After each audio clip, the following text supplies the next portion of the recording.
Hi students, it's Mrs. Taylor. I hope you're having a wonderful day. I just wanted to come on and say hi really quick before we get started. Today we're going to be doing a lesson about optical illusion art, also known as op art, O-P art. And this is one of my favorite movements from back in the 60s, and I can't wait to show you how to get started. So let's do it. All right, so I like to call this the optical illusion tunnel, and the materials that you're gonna need to create this is obviously a piece of blank white paper, a ruler, scissors if you have them, and a black marker and a pencil. If you don't have Sharpie or different size markers, just a regular like Crayola or Crayola style marker will work as well. Whatever you have around. You can actually do this illusion on any size paper. It does not matter. You can do it really, really small. You can do it on a huge poster. You can do it on a rectangle. You can do it on a square. You could even do it on a circle if you wanted. But today we're going to be doing it on a square just to kind of change things up a little bit. So the first thing we're going to do is prepare our paper. We're just going to take the corner of the paper and bring it to the side over here until it lines up. Whoa, having some problems here. Till it lines up and it's not overlapping. Okay, it's nice and straight. And then I'm gonna fold it right here. Kind of looks like a triangle. Okay, then I'm just gonna remove this so I end up with a square. Now, if you don't have scissors, you can always fold it along this area back and forth until it softens the fold, and then you can rip it. I know you've all done that before. All right, so that's all you need the scissors for. Ooh. So now I can unfold it and I have a nice square to start. Step one is just to make a dot. Anywhere on the paper, it can be smack in the middle, it can be over here in the corner, over here. It doesn't really matter, you pick. Now, you should always draw with pencil to start.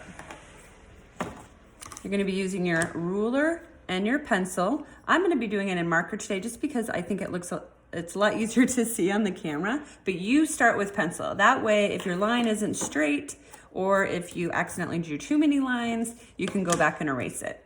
So I'm just gonna go ahead and start making lines through my paper, and you want to have an even number of lines, and it's gonna look something like this. So you're gonna start at the dot and you're gonna draw a line straight through to this edge and then all the way down to the other edge. That way you keep them lined up and you keep track. If you do it straight through the dot from one edge to the other edge of the paper, then every time you make a line, you're technically making 2 lines. So we have 1, 2, right? So then if we count them, we have an even number. 1, 2, 3, 4, 5, 6, 7, 8, 9, 10, 11, 12. 12 is a great number for this size paper. You can do 14, you can do 16. It does not matter as long as it's an even number of lines. You do however many lines as you would like. Okay, so I'm gonna go ahead and start with my marker. Remember, you're using pencil. I'm gonna line my ruler up with my dot, and then I'm gonna draw a line from this edge of the paper all the way to this edge. And now I have line number 1. Then I'm gonna slightly shift my ruler over. So maybe we'll go this way first. We'll go way over here. And then we're gonna start at the edge, go through the dot, all the way to the edge. So I've drawn 2 lines, but technically I have 4. 1, 2, 3, 4. So now I'm gonna keep going.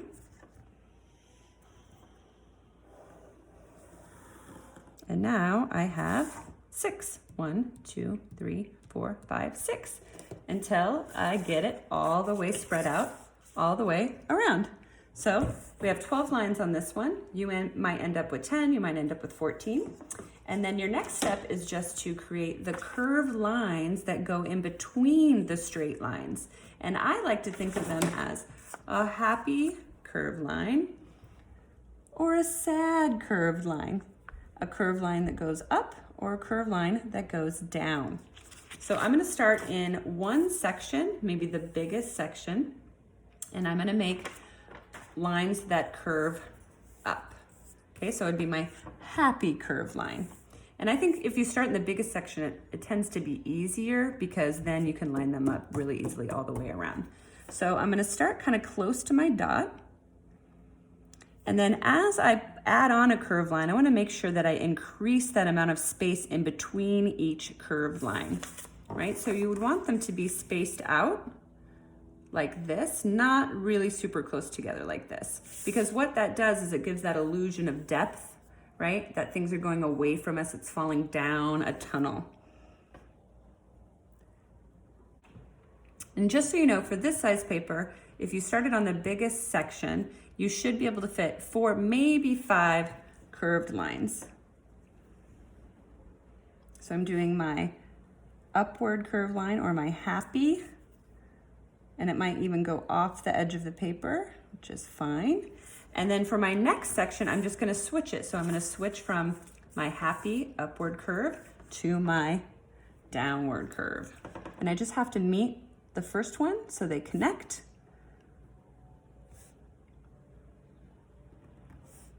All the way around. And then you just keep flipping it, doing the opposite every time. Now I'm doing the happy or the upward curve until you get them going all the way around. And it's gonna start to kind of look like a ribbon or a wave. And the only one that tends to be a little bit funky can sometimes be this very last one, because you have to connect these two. So I have 2 downward curves, I need to connect them with an upward curve. And sometimes they're not equally spaced apart. This one actually is, right? These connect pretty well, but sometimes it'll be like way down here or something. That's okay, that happens a lot. I'm not really sure how I got so lucky on this one. And it doesn't affect the illusion at all. So once you have everything connected, then you get to go back over your lines with your marker. So I already did mine in marker so you can see it really well. Yours is in pencil. Get your ruler back out, go back over it in marker, or just hand mark it. It's just like tracing. And then you get to pick the color. Does it have to be black and white? Of course not. Sometimes I like to start with black and white and then I'll go back into the white areas with color. So maybe it's your favorite color, maybe pink is your favorite color, maybe blue.